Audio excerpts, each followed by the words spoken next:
President Mahama is optimistic about the country's economy, referring to the current economic crisis as temporary. Contrary to views held by his critics about an ailing economy, the president says the economy is rather robust. So what's informing his optimism that his critics are not seeing? Despite the short-term challenges we face, our economic fundamentals remain sound, and our mid-term prospects are bright.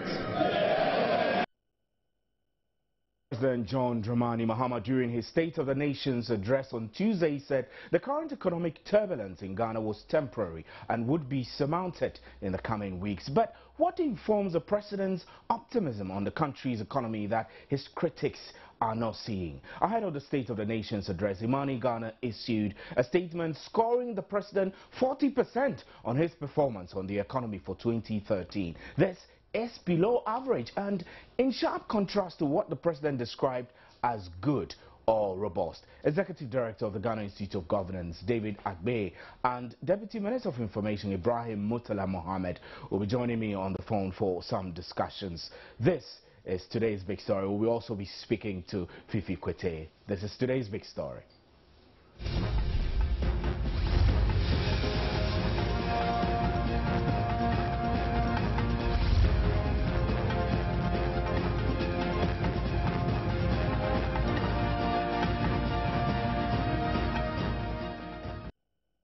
Well, before we start the conversations, let's listen to what the president said earlier today.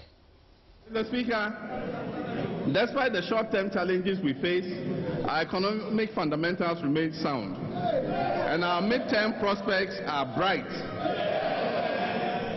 Growth continues to be robust at an estimated 7.4% last year, and we still retain our vision to accelerate and maintain GDP growth at above 8% going forward.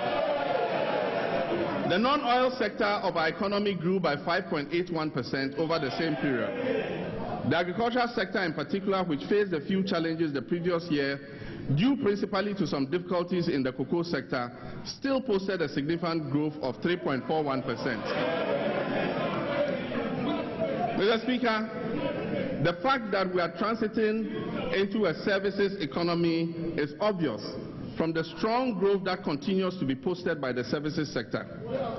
This sector in 2010 overtook agriculture as the largest contributor to GDP, and last year it posted an impressive growth of 9.1%. The industry sector, which had witnessed sluggish growth over the last couple of years, also posted a remarkable increase of 9.2%. Mr. Speaker, since 2007, the world has been faced with a financial crisis, and Ghana has not remained immune to the pressures created by this crisis. The recent tapering policy announced by the U.S. Federal Reserve greatly impacted numerous emerging markets, and Ghana was one of those affected. Compounding this is the fact that several domestic factors further aggravated the challenges with our macro economy. Well, we're now joined on the line by Fifi Kwete, who is a Minister of State at the Presidency. Good evening, sir, and thanks for joining us on today's big story. Hi, good evening to you. The President says the economic fundamentals are sound and growth is robust. What's informing this judgment, really? Yeah, I mean, the President really is taking what the truth is. The fact that a healthy individual goes through a period of illness doesn't mean that the person is terminally ill. The healthiest of individuals sometimes go through periods where they fall ill. But on the back of how strong and how healthy they are, they bounce back. And they're able to bounce back and go back to work and continue being productive. So what the President is telling you is simply that, listen, this is a journey that is heading towards destination. But along that journey, you face turbulence. But if it is that you have an aircraft that is strong, and you have, pilots that know their job and know exactly where they are going, they're able to go through the turbulence and reach the destination safely. Really, that's what it is about the economy. But this analogy doesn't exactly sit well. I mean, when you look at the economy and the challenges that the economy is facing, there are many people who will be doubtful that indeed the economic fundamentals are sound. Now, when you're talking about economic fundamentals, you're talking generally about, if you call it the pillars of the economy. What are some of those fundamentals? An economy that is growing is the first sign people are looking at. Is this economy an economy that's growing? Obviously, it's an economy that's growing.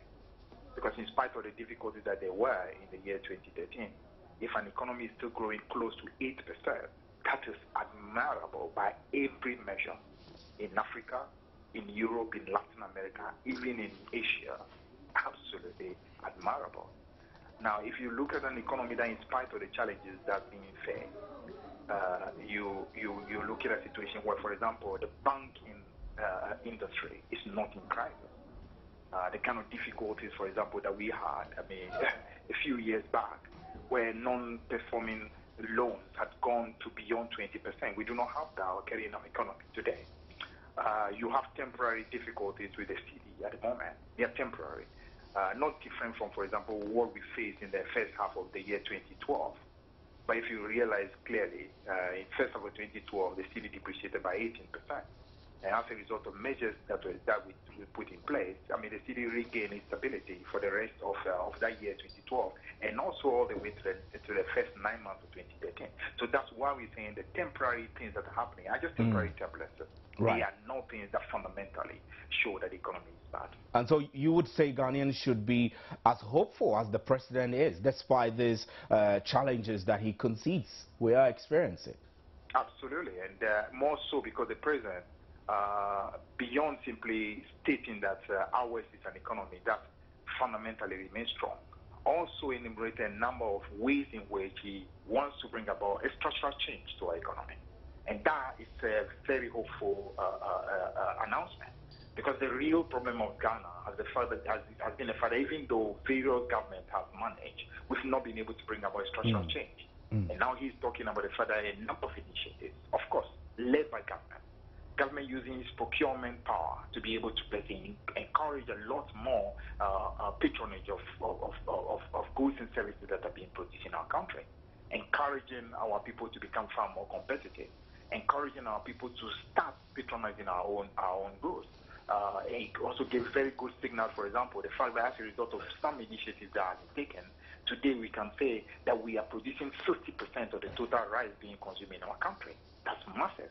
A few years ago, we were using almost $500 million a year to import rice. Today, that has gone down to $300 million.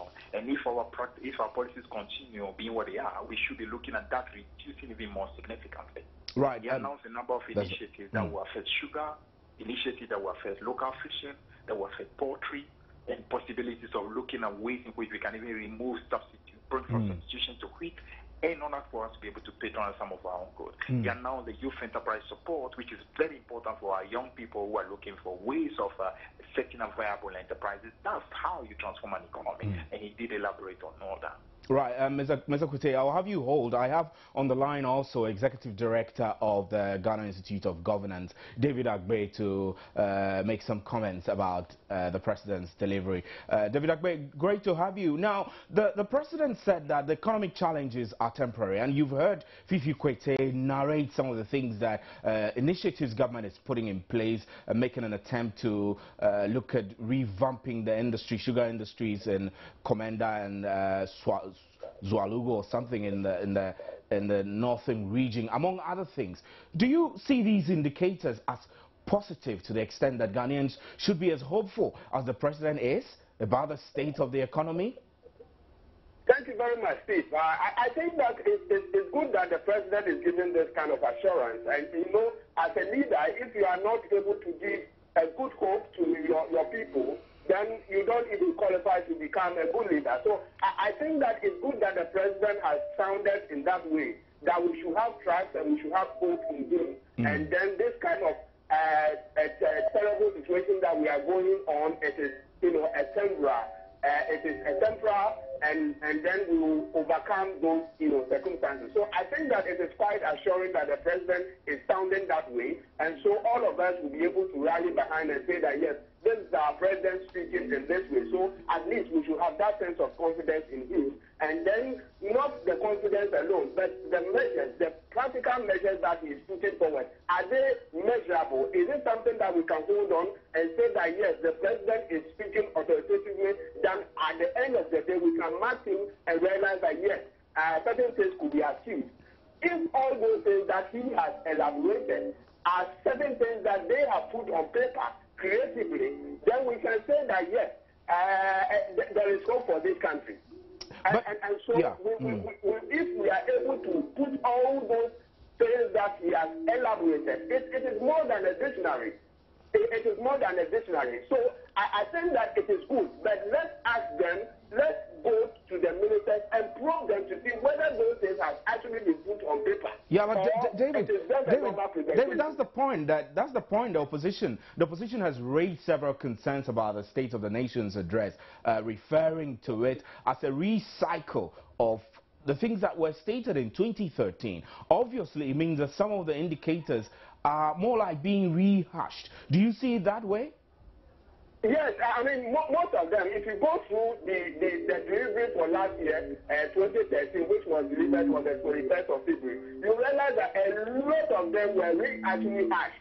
But there are other innovative things that they've also brought on board. For instance, making sure that all these 10 polytechnics that we have will be converted into a full-fledged university, which is quite very good. It wasn't in last year's presentation. So I think that it is good that Ghana is going in this way to be able to transform all the polytechnics to become a full-fledged university. You realize that in UK where you study, around 1986, Magna Carta turned all the polytechnics to become universities. So I think that it is good that the president is bringing all these on board. But I mean, you also realize that the economy of this country is seriously challenged, that the president and the ministers need to do more for us to see their reactive style very practical in a way. But David, yes. David, the UK made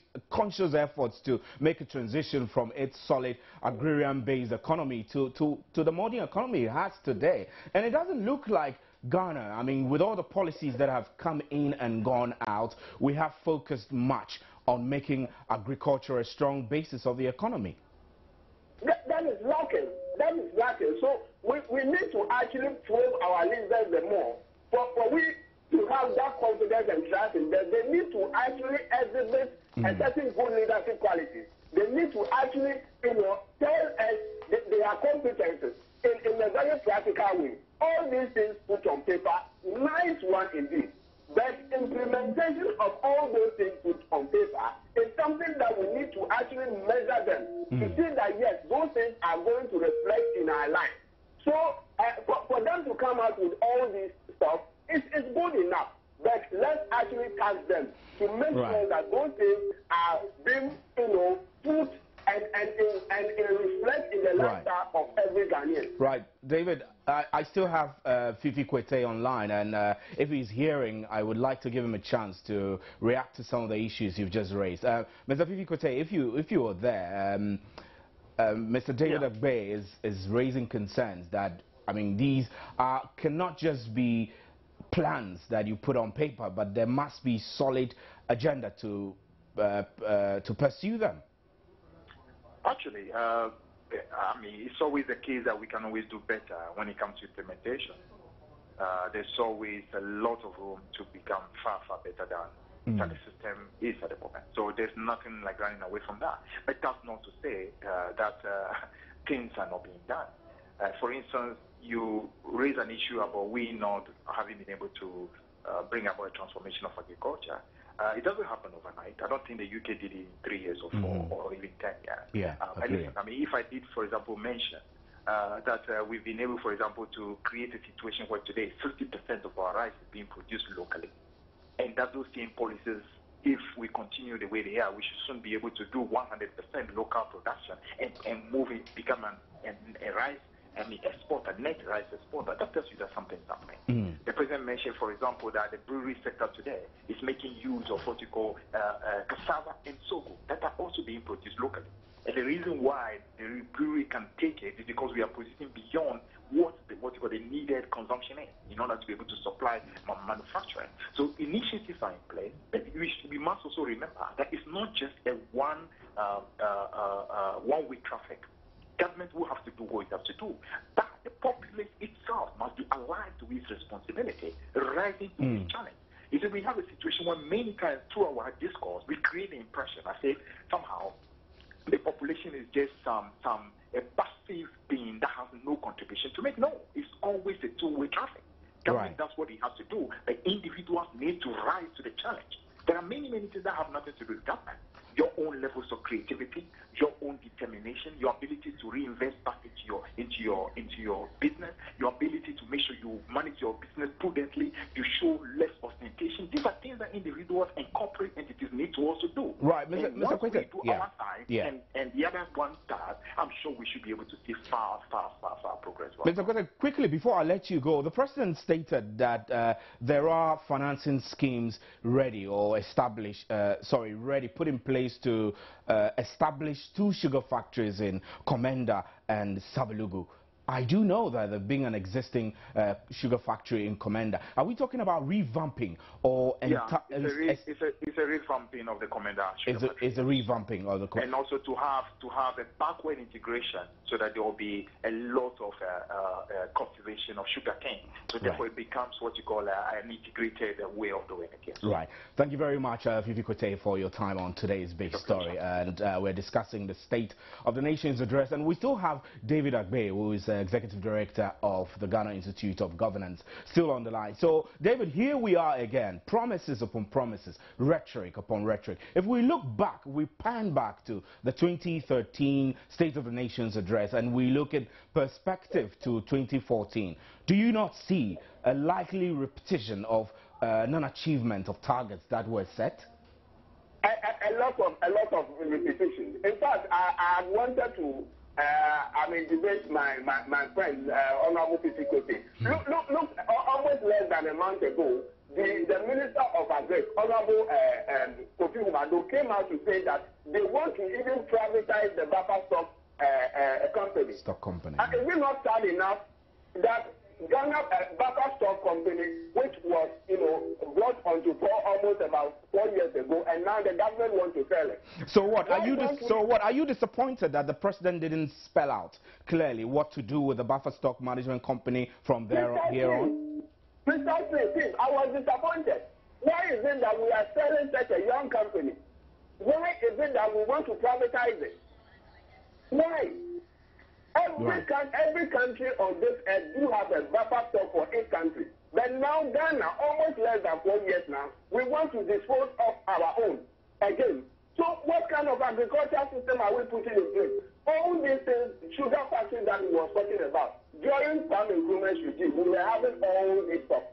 Even Brazil now, they've been able to transform their sugar factory, and now the sugar factory is booming across the length and breadth. But Ghana, anything that we get, any factory that was established by Kwame Nkrumah, we are trying to, destroy all those things, and then later on, we find excuses here and there. And so it is good that we need to have trust in our leaders, but then the leaders too must also be able to sharpen their skills for us to see the sense of ingenuity and creativity in the solutions of our governance problems. That is what we need to be doing in our leaders. David, do you have a sense that this government, through the speech that was delivered by the president, has a plan?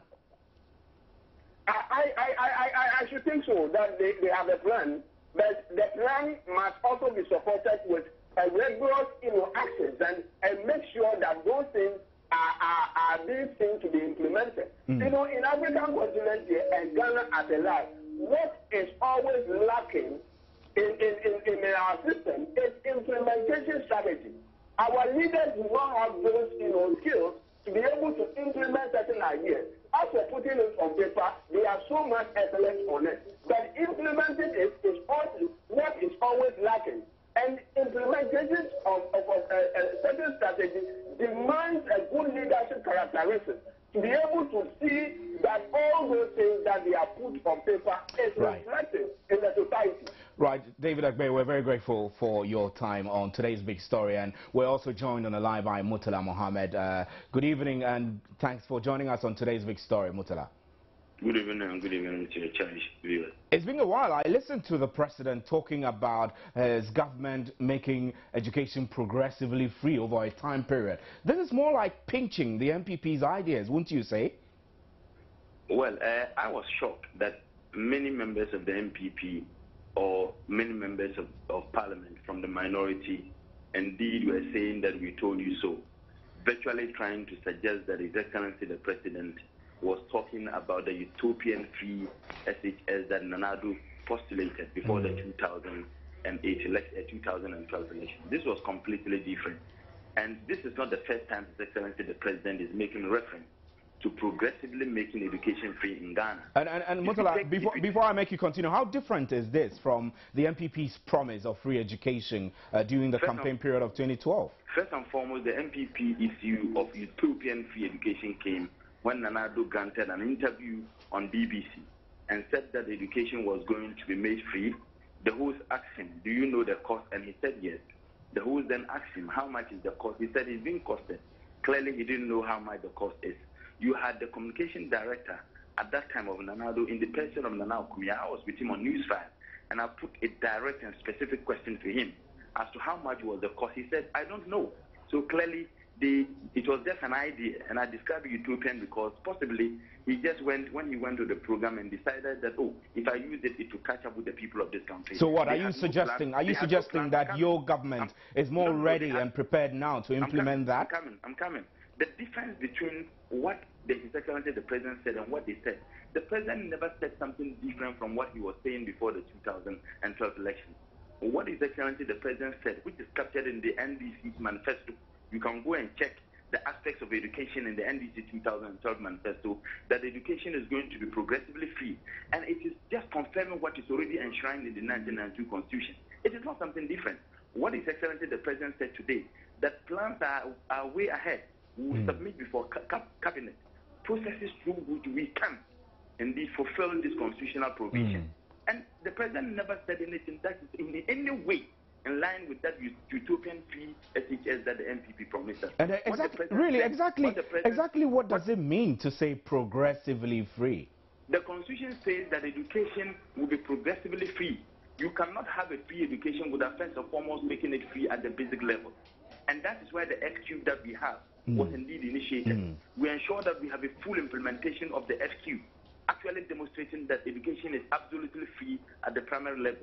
Then you move from, if you like, primary school to JHS, and from JHS to SSS. You cannot tell me that you are going to make education free when at the basic level it's not even free, when you don't have access, when you don't have quality education, when indeed people cannot even afford to get the schools. There are communities in this country who move.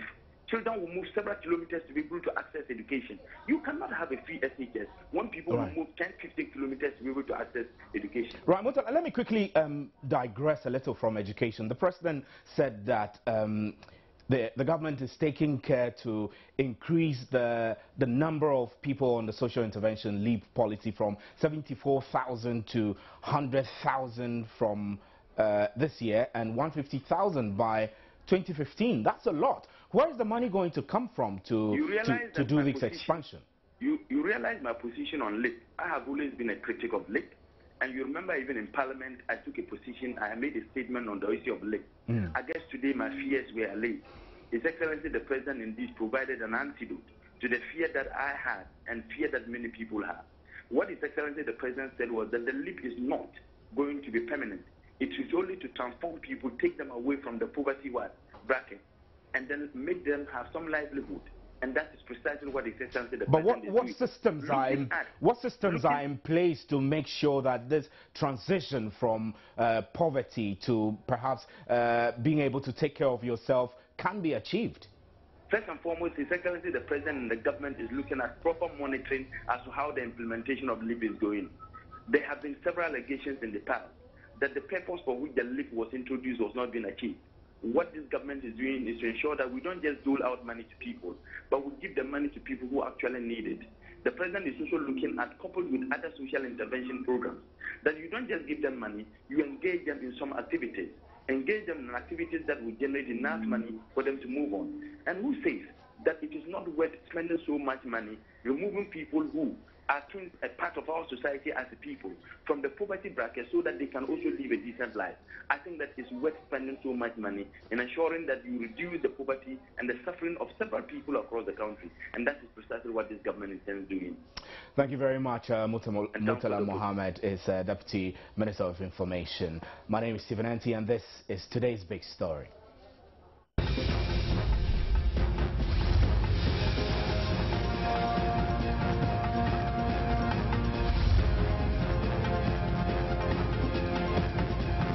Welcome back to It's Time for the Interactive segment, and I have Delali Zoredu. How are you? I'm well, Stephen. When I see you, then I start laughing because I know you're going to get me some trendy things on Facebook and social media. Well, you can always what are people talking about today? There are a couple of issues, the State of the Nation address, and then of course, I don't know if you've heard of this shoplifting situation that involves girls are breasts. So girls are breasts, but well, you know, small panties.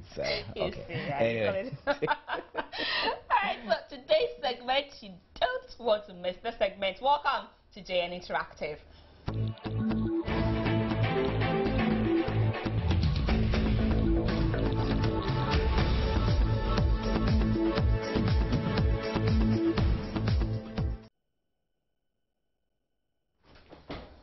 Right, so just to make sure you're part of this conversation, join us via our social media platforms, facebook.com/joynewsontv. You could also send us a tweet to twitter.com/joynewsontv, and the handles are @joynewsontv and #JNInteractiveGH.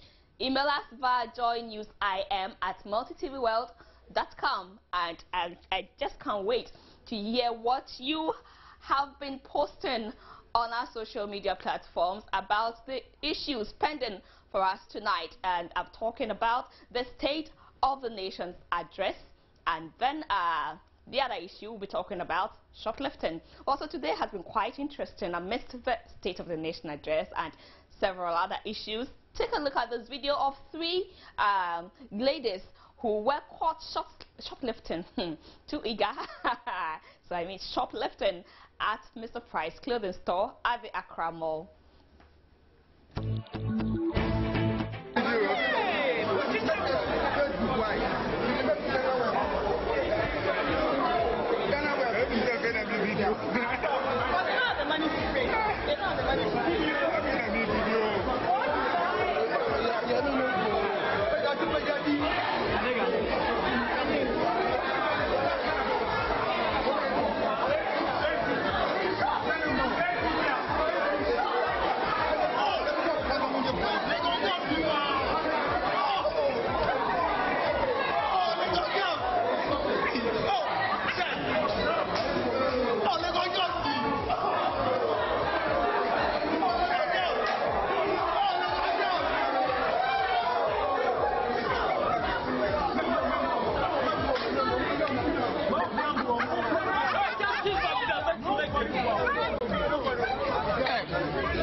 Well, I want to give you time to digest this and tell me what you make of it. So send your comments to our Facebook page and our WhatsApp number, and I'll read it right here in a bit. Meanwhile, President John Mahama today delivered his third State of the Nation's address since he became President of the Republic of Ghana. From the state of the economy to health and education, President Mahama described the State of the Nation as pregnant with better prospects Contrary to opinions of critics, President Mahama is optimistic about the country's economic status. Amongst other things, he has promised a progressive free SHS education by 2015. He said this year they will begin the roadmap to convert the 10 polytechnics into technical universities. Let's have some highlights of what he said. Despite the short-term challenges we face, our economic fundamentals remain sound.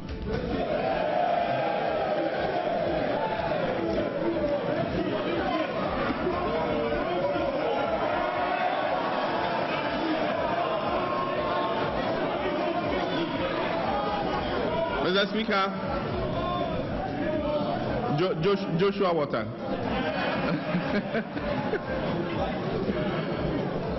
Mr. Speaker, despite the short-term challenges we face, our economic fundamentals remain sound, and our mid-term prospects are bright. Growth continues to be robust at an estimated 7.4% last year, and we still retain our vision to accelerate and maintain GDP growth at above 8% going forward. The non-oil sector of our economy grew by 5.81% over the same period. The agricultural sector in particular, which faced a few challenges the previous year, due principally to some difficulties in the cocoa sector, still posted a significant growth of 3.41%. Mr. Speaker, the fact that we are transiting into a services economy is obvious from the strong growth that continues to be posted by the services sector.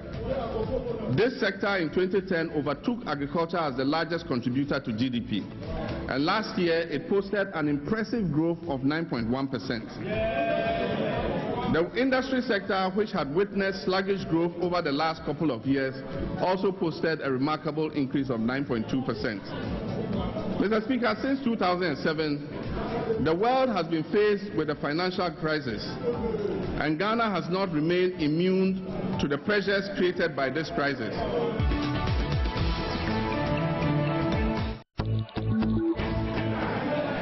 Mr. Speaker, the most expensive segment of our education system is the second cycle. We promised to rationalize fees in secondary schools in order to reduce the burden on parents. The Ministry of Education, after extensive stakeholder consultations, advertised a uniform list of approved fees for second cycle schools. Parents are advised to report any head of school that charges fees outside of those on the schedule published by the ministry. Further to this, the Ministry of Education has prepared a report on the roadmap for a progressive introduction of free secondary education in Ghana.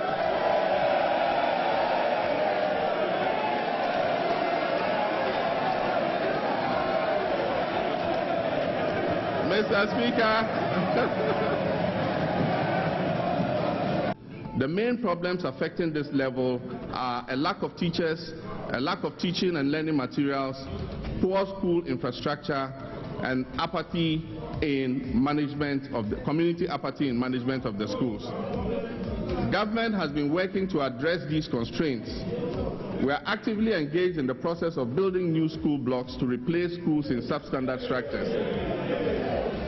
In 1,900 communities, mostly rural, this has improved the environment in which children learn and enabled classes to be held all the year round.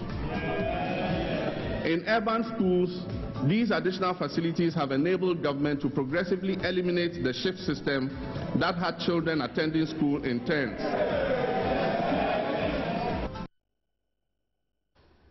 Well, Parliament today was not without some lighter moments, as the President has also been, he actually has caught the cheer fever. Order, I'm not your co-equal.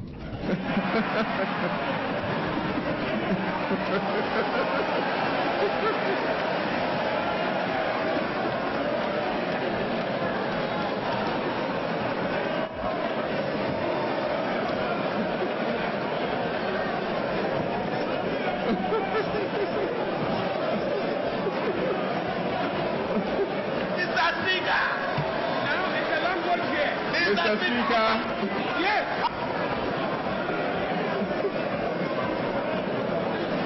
Mr. Speaker. Mr. Speaker. Mr. Speaker. Who said chair?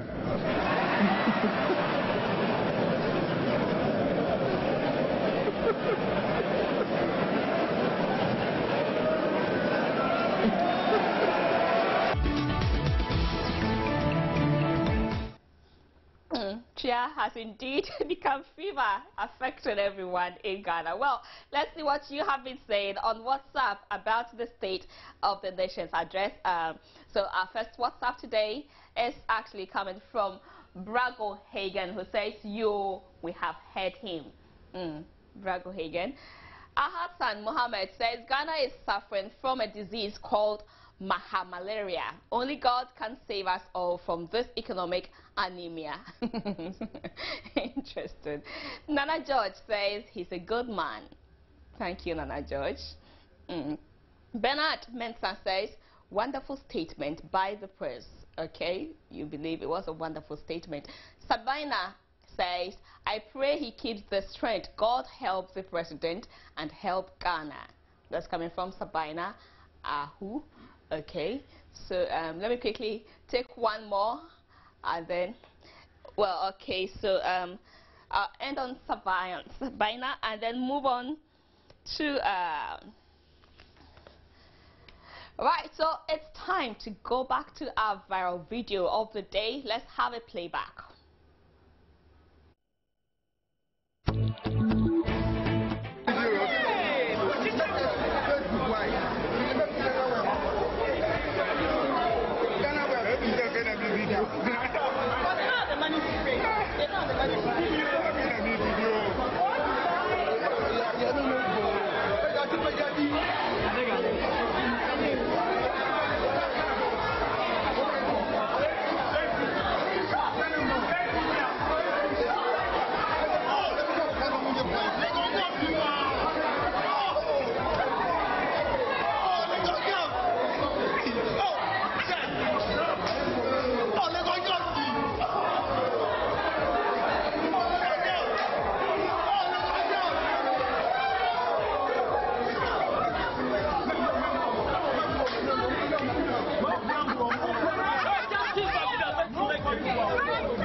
That's quite unfortunate. Well, so we went out there and asked some shop attendants and owners to tell us how they would have handled a situation like this.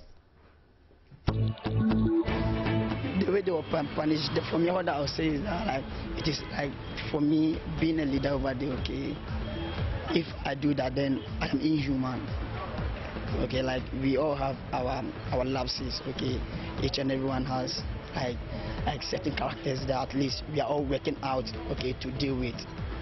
Okay, so, like, the shop owner over there, like, I think, like, he should be dealt with. Okay, the human rights, like, should come on board and then deal with him as it is expected of him. Okay, because, like, those ladies also, like, you don't know why, like, others are at least, let me say, kleptomanias. Okay, so at least you need to call them, psyche them, like, this or you should be this much sure what you should not do. Okay, so I think this is not the first time they did it. Alright, I think it's been going on for a while. So yeah, for them to be punished that way, I think it's the right thing. I think it's a way of showing to other people who have the interest of doing that, to be able to send a message out to them, to send a message to people who are thinking of doing that. For a shop owner to do that, it's not right because you have to hand it over to authorities to analyze the situation and know exactly what happened. But for them to be disgraced like that, it wouldn't conform to my image at all.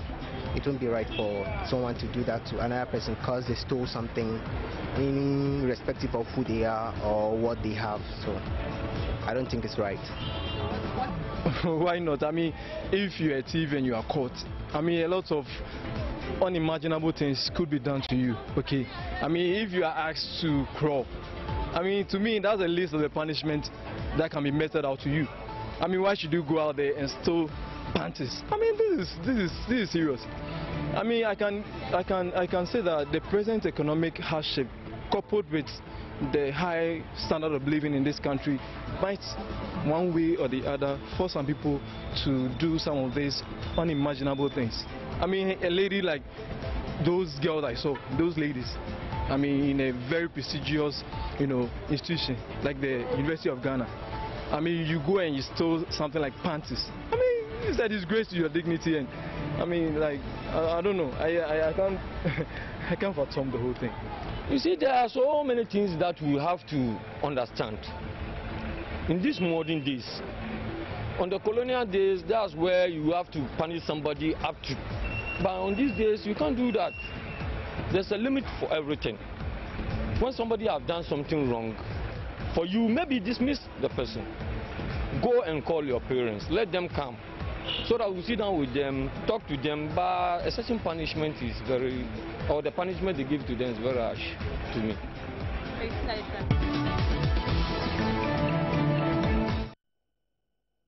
So those were some shopkeepers and how they would have handled that situation, the shoplifting situation. I would like to cross over now to our newsroom and talk to my colleague, Famous Atani, to seek his thoughts on how the handling of the ladies, if he feels right about it, is it in order or something else should have been done? Hi, Famous. How are you doing? Well, thanks for joining us on Nigerian Interactive, Famous. But tell me, you saw the video. Do you think how the girls were handled, it's okay? I think it was an affront to their human dignity because clearly there are laws that tells you the procedures of arrest and all that. And the question I ask is, so what's the role of the security personnel at the mall regarding issues of this nature? Because when you set up a place like the mall, you know that there is the likelihood of people engaging in pilfering and stealing. So what is the laydown procedure if you should arrest somebody or you find someone culpable or you suspect that someone has stolen? The best thing to do is to hand them over to the law enforcement agencies, and that would be the police. I don't think it was proper for them to be paraded through the walkway and all that. I think that was a bit of an embarrassment to them. The question I ask is, after you do this to them, then what next? Do you let them go or you still send them to the police? And let's bear in mind that the law clearly says that you are innocent until you are proven guilty. So I don't think that was the best approach that was used in handling the situation at all. So if you were a shopkeeper and this incident happened in your shop, how would you have handled them? You'd have just called the police, how would you? Definitely, if I were a shopkeeper and a situation like this happens in my shop, the first thing I have to do is to call on the security to make sure that we restrain their movement. And after their movement is restrained, then we would call in the law enforcement agencies or probably parade them to the police station, but not to subject them to any form of assault, because they could also press charges against you.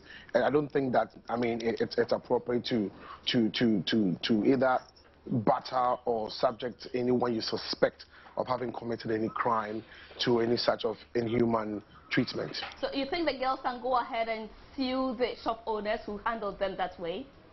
Well, I think that they could have a case against the shop owners. I think it's an issue of law, so it's the lawyers that can properly interpret and situate the matter in context. So, I mean, on that score, I think it's an issue of law. But let's picture this in a situation where they probably were given the choice between the treatment they were given and being handed over to the law, and they opted for that treatment. Would you still think they were unfairly treated? Oh, so we are assuming that they opted to be paraded and then after that they were let go. In that case, yeah. if that is the assumption, as you put it, if they did opt for that punishment and decided, okay, after this we'll go scot-free, then I think there is no case to answer. But I still think that even regardless of whatever it was just a bit of an embarrassment to them. But if they opted for that, I still think that it wasn't the best of options given. Even when they themselves have opted for that? There could have been a better option to this than giving them the option to be paraded or crawling on the floors. Does a thief have a choice? Well, the law says you're innocent until you're proven guilty. So how do you establish that the person is a thief? Unless you're saying that, of course, if you decide to press charges against someone, then you have to adduce something in evidence in the court of law. Then the law would, or the court would clearly establish that, yes, you stole. But as the law stands, you are innocent until proven guilty. So I don't think that we have any right to call someone a thief at this very instance. But why would they agree to even crawl in the first place if they actually did not do any action like that? What if the argument is that they had to do that under duress? Because we know that people have had to say things under duress because probably they were faced with situations that they realized that they had no option but to conform. Sometimes you catch someone and then a mob is about to attack, and then they would say, do A, B, C, or D. You have no choice. If you're asked to strip naked, you have no choice but to do that. Because if you don't do that, considering the situation or the circumstance around that particular time, you may be subjected to assault. So sometimes let's try and situate the situation, the scenario in context. What if they are not guilty, but considering the numbers available at the time, they were compelled to crawl on the floor? How about that? Well, thank you, Famous. Those were your thoughts, Famous. You have been sharing with us what you think. You think the ladies were unfairly treated. Well, I will also be crossing over to another department where my colleague Atani will also be sharing with us her opinion of how the ladies were treated. But for the meantime, let's see what you have also been saying on WhatsApp. So Elvis and Kama says, this is a shameful act. That's coming from Elvis and Kama. Let's see who also. Empress Dede says, they should have considered the rights of the shop, the panty owner. Of course, the panty owner also has rights. Okay, so that's coming from Empress. Ekia Mavis says, these are cursed thieves. Of course, otherwise, why would you go stealing panties in this day and age? Ajay Yabwa says, it is very bad for that to happen. Yeah, Ghana girls stealing panties. Well, Ajay, let me just quickly end on Ajay Yabwa and get to our post-production department where Atani she's actually have been drawn off her work to quickly poke her thoughts on the issue. Hello, Atani. Hello. Have I missed Atani or I still have her online? Well, it doesn't look like. Okay, yes, so I have you back online. Hello. Hello, Gladys. Right, thanks for joining us, Eto. Tell me, do you think the ladies were unfairly treated by the shop owners? Gladys, what's your definition of unfair treatment? Really, they were only asked to crawl. I mean, if they had gone to steal from a place like Nima, I mean, do you know what they would have done to them? Gladys, we are talking about their rights. What about the rights of the shop owner? You know, they also had to look for money to buy those panties into their shops, and you go and steal from them. Gladys, do you know how many shop attendants have been wrongly accused of stealing when they really didn't steal? These ladies go stealing, and I'm sure they were going to retail those panties. Did you see the quantity of panties they had on them? You know, I mean, what is unfair treatment? They were only crawling. They did nothing to them. You know, if they are stealing from me, I'm sure I would have given them the real definition of unfair treatment. Human rights. What about my rights? My right. Okay, so where does their right begin and where does my end? We should be asking that. Okay? They were not unfairly treated. In fact, they were not maltreated at all. So you think they were rather given a pat on the back? Because if you mention Nima, that is why they didn't also go to Nima. They went to a more dignifying shop to, you know, do the action there. Gladys, you see, you know what, some months ago, this lady called Amina went to University of Ghana and someone's laptop, French. She was fingered. They were lucky they were not fingered. You know, they're so lucky they were not beaten. Look at what happened to that lady. Do you think that any right-thinking human being will go to University of Ghana and steal a laptop again? You see, if we do these things and we allow people to get away with it, I mean, people will continue to do it. Now they've been caught. I'm sure anyone nursing the idea of going to the shopping mall to steal from them, they will have a rethink. Because you see, you don't wait for me to set up my shop, then you come and steal from me. What about me? If they had made away with those items, imagine what, I mean, the loss that would have come to the company. Nobody really cares about that. We are only talking about their rights, Gladys. It's unfair. Well, that's all. I really can see you are in full gear. Well, they are lucky they did not go to steal from Etonam's shop. I'm sure by now they'll be telling a different story altogether.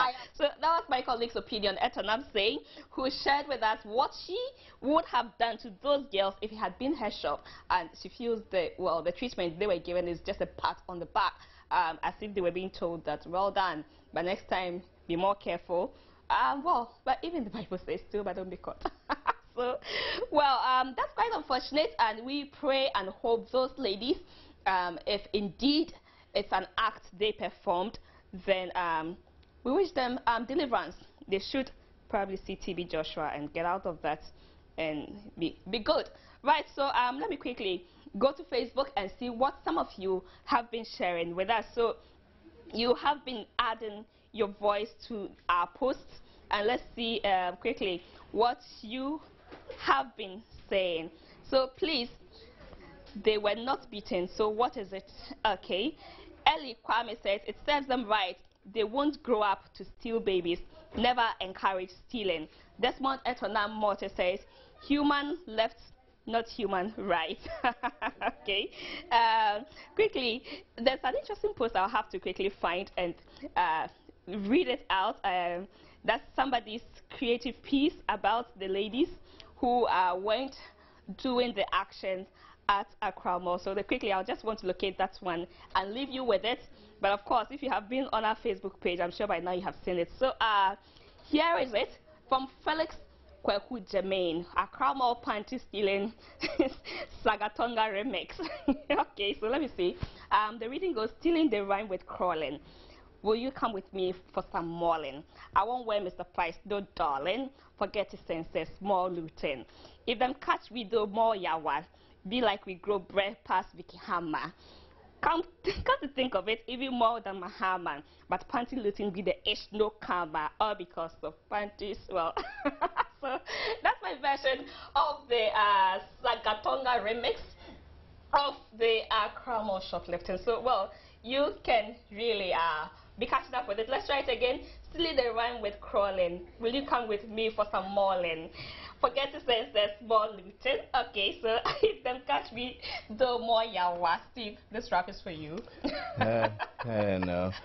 Etonam was harsh, I think so. They are so lucky they didn't get into her shop.